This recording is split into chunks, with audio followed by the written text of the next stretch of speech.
Chinese बहू हमारी याद तो है ना आपको? भूले तो नहीं ना? हाँ भाई, थोड़ी देर में ही सही, लेकिन चाइनीज बहू की कहानी आ ही गई। क्या हो रहा है ये देश में? चाइना ने तो आतंक ही मचा रखा है। अरे क्या हो गया, क्यों चाइना को कोसता रहता है? भूल मत, तेरी ससुराल चाइना की ही है। हाँ माँ, पर ये देखना, लड़ाई झगड़े, ये बीमारी, ऊपर से ये देश कितना चालाक है, अंदर न जाने क्या क्या करता रहता है। तभी अंदर से बहू की चिल्लाने की आवाज आती है। Oh my God! अरे क्या हो गया बहू, क्यों चिल्ला रही है?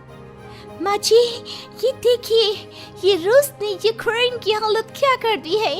ऊपर से चाइना में 2 बड़ा लॉकडाउन लग गया है। माँ जी, अब क्या किया जाए? अरे तो तुम लोगों को क्या परेशानी हो रही है, मैं तो यही नहीं समझ पा रही हूँ। वो क्या है ना माँ, हम लोग चाइना जाने की सोच रहे थे, सांगसू के भाई की शादी है। तो क्या? अरे कौन सा उन लोगों के यहाँ भाई घोड़ी चढ़ता है जो बहन काजल लगाकर नेक लगी? माँ जी, उसकी आंखें बहुत छोटी छोटी है, उसमें या तो पुतली रह सकती है या काजल। साले की पुतली निकाल कर काजल लगा दो, अंधा कहीं का। क्या क्या बोले तुम मेरे भाई के बारे में? अरे नहीं नहीं बहू, वो तो बोल रहा था कि तुझे नेग मिल जाएगा। हाँ, बहन है ना तू उसकी।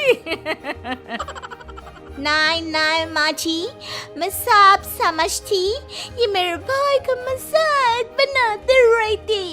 कितना सीधा है मेरा भाई, बिल्कुल छिपकली जैसा। नहीं नहीं बहू, सीधा गाय जैसा होता है।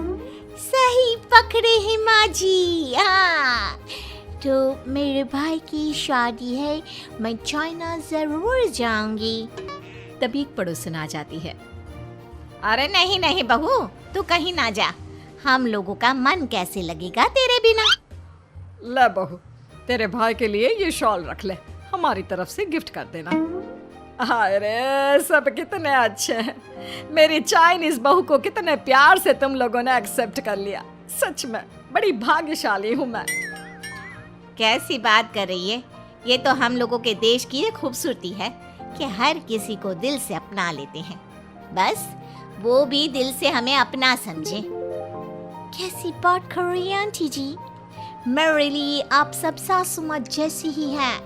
मुझे भारत बहुत अच्छा लगता है, ये सबसे अच्छा देश है, मेरा भारत महान। वैसे भी लड़के की शादी जहाँ होती है वो तो वहीं की हो जाती है ना। जीती रे बहू, सही बोल रही है। औरत तो होती ही पानी की तरह है, जो जहाँ जैसे रखे वैसी ही शेप ले लेती है। आंटी जी, ये थोड़ा सा ज्यादा हो गया, समझ नहीं आया। नो प्रॉब्लम, मैं चाय बना कर लाती हूँ। फिर क्या, वो दिन भी आ जाता है जब बेटे बहू को चाइना जाना पड़ता है। वहाँ जाकर बहू का भाई कहता है, मेहरबान आ गए, मेहरबान आ गए। मैंने सबको बोला कि सब हिंदी में बात करेंगे, नहीं तो बहन नाराज हो जाएगी। थैंक्स बॉय, हिंदी मेरी भाषा है। आप मुझे उसमें बात करना अच्छा लगता है। आपने जीजा जी से मिलो। ओ बहन, तुम अंदर चलो। सभी बहू को अंदर लेकर चले जाते हैं, लेकिन सांगसू का पति, वो तो बेचारा चाइना के ससुराल के आंगन में अकेला खड़ा रहता है। काफी देर तक जब कोई उसे नहीं पूछता तो वो माँ को घर पर फोन करता है। हाँ बेटा, पहुँच गए ना कुशल मंगल? हाँ माँ, लेकिन सांगसू पता नहीं कहाँ है, वो तो अंदर गई है, तब से बाहर आई ही नहीं। अरे कैसी बात कर रहा है? तो तू अंदर चला जा, तू बाहर क्यों है? अरे दामाद है तू वहाँ का, उन लोगों ने तुझे बिठाया, चाय पानी कुछ नहीं पूछा? नहीं ना माँ। तभी सामने से सांगसू आती है। क्यों आप अभी तक तैयार नहीं हुए? और ये बैग लेकर क्यों कमरे से बाहर आए? इसे वहीं रख देते। कमरा? कौन सा कमरा? अरे कैसी बात कर रही हो? जब से तुम अंदर गई हो मैं बाहर ही तो खड़ा हूँ। बहू को बहुत हैरानी होती है और गुस्सा भी आता है। तभी उसका भाई और माँ आ जाते हैं। और सांगसू, अंदर खाना लग गया है। पहले ये बताओ कि मेरे पति को किसी ने खाना या पानी क्यों नहीं पूछा? वो भारत से ससुराल पहली बार आया है, वो भी मेरे कहने पर। उनकी इज्जत क्यों नहीं की? देख बेटी, तूने जबरदस्ती जिद में शादी की थी तो हम लोगों ने कर दी, लेकिन अब तुम ये सोचो, पूरी चाइना में मैं इस इंडियन को अपना दामाद बताऊं? So sorry. हाँ संगसू, और तुम भी चुप रहना, नहीं तो वो लोग मेरी शादी तोड़ देंगे। ओह, ऐसी बात है। कोई बात नहीं, मैं बाहर होटल में रह लेता हूँ, तुम वही करो जो ये लोग चाहते हैं। कैसी बात कर रहे हो? शादी के बाद पति जैसा भी हो, जो भी हो, पति होता है। वैसे भी तुम्हारे पूरे परिवार ने, सब ने बिना सोचे मेरा साथ दिया, मुझे एक्सेप्ट किया, प्यार किया। मैं अपने देश में आपको अकेला कैसे छोड़ सकती हूँ? ये हिंदी फिल्म का ड्रामा बंद करो, मैं अभी अब बर्दाश्त नहीं करूँगी। चुपचाप अंदर चलो, नहीं तो ये शादी वादी यहीं खत्म करके इसे अकेले ही इंडिया जाना पड़ेगा। कैसी बात कर रही हो माँ? ये मेरे पति हैं। है नहीं छा, हम लोगों ने यहाँ वकील को बुला लिया है, जिसके बाद अब तेरा तलाक करा के हम यहाँ के चाइनीज लड़के से तेरी शादी करा देंगे। अरे कैसी बात कर रहे हो? हम तो यहाँ तुम्हारी शादी के लिए आए थे। नहीं नहीं, मैं सांगसू के बिना नहीं रह सकता हूँ। हाई वोल्टेज ड्रामा होने के बाद से ही सारा माहौल खराब हो जाता है कि तभी एक लड़की आती है। मैंने सारा इंतजाम कर दिया है, सांगसू की शादी का मंडप परसों लग जाएगा, तब तक इसके पति को कमरे में बंद कर देते हैं। सभी सांगसू के पति का हाथ बांधकर उसे कमरे में बंद कर देते हैं।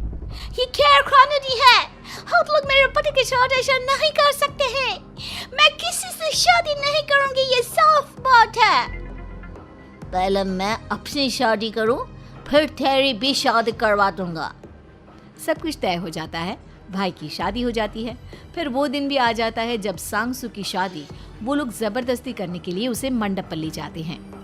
ऐसा मत करो, ये मेरी बीवी है। मैं किसी से शादी नहीं करूंगी। कैसे नहीं करेगी शादी? शादी तो तेरा बाप भी करेगा। हो, मैं करूंगा शादी। प्लीज कोई मेरी शादी किसी अच्छा औरत से करवा दे। चुप, बिल्कुल चुप। फिर माँ सांगसू और उसके पति से कहती है, तुम लोगों का बच्चा मेरी कैद में है, अगर तुम लोगों ने कोई भी होशियारी की तो मैं इस बच्चे को मार दूंगी। दोनों माँ का रूप देखकर हैरान हो जाते हैं। बच्चे की खातिर दोनों शांत हो जाते हैं और शादी की रस्में शुरू हो जाती है कि तभी सांगसू की सास पुलिस के साथ आ जाती है। माँ, ससुर माँ आ गई, मेरी माँ आ गई। माँ प्लीज हम लोगों को बचाकर वापस ले चलो। पुलिस सभी को गिरफ्तार कर लेती है। बेटी के बच्चे को मारने की धमकी तो कोई चुड़ैल ही दे सकती है। अरे तो ये चुड़ैल ही तो है। ये सही बोल रहे हैं, ये औरत किसी चुड़ैल से कम नहीं है। तभी उन लोगों का बच्चा भी आकर सांगसू के गले लग जाता है। माँ, तू सही समय पर आ गई, लेकिन तुझे कैसे पता चला कि यहाँ ये सब हो रहा है? बेटा, ये चाइनीज लोग ना होते ही धोखेबाज हैं। इन लोगों पर मुझे भरोसा नहीं था, इसलिए मैंने तेरे फोन को हमेशा के लिए मेरे फोन से अटैच कर दिया था, जिससे तेरे आसपास होने वाली सारी बात मैं सुनती रहूं। उस दिन भी मेरी तेरी बात हो रही थी तो तेरा फोन ऑन था, मैं सब समझ गई थी। मुझे माफ कर दो। नहीं, बिल्कुल नहीं। चलिए माँ जी, इंडिया वापस चलते हैं। आज के बाद मैं यहाँ कभी नहीं आऊंगी।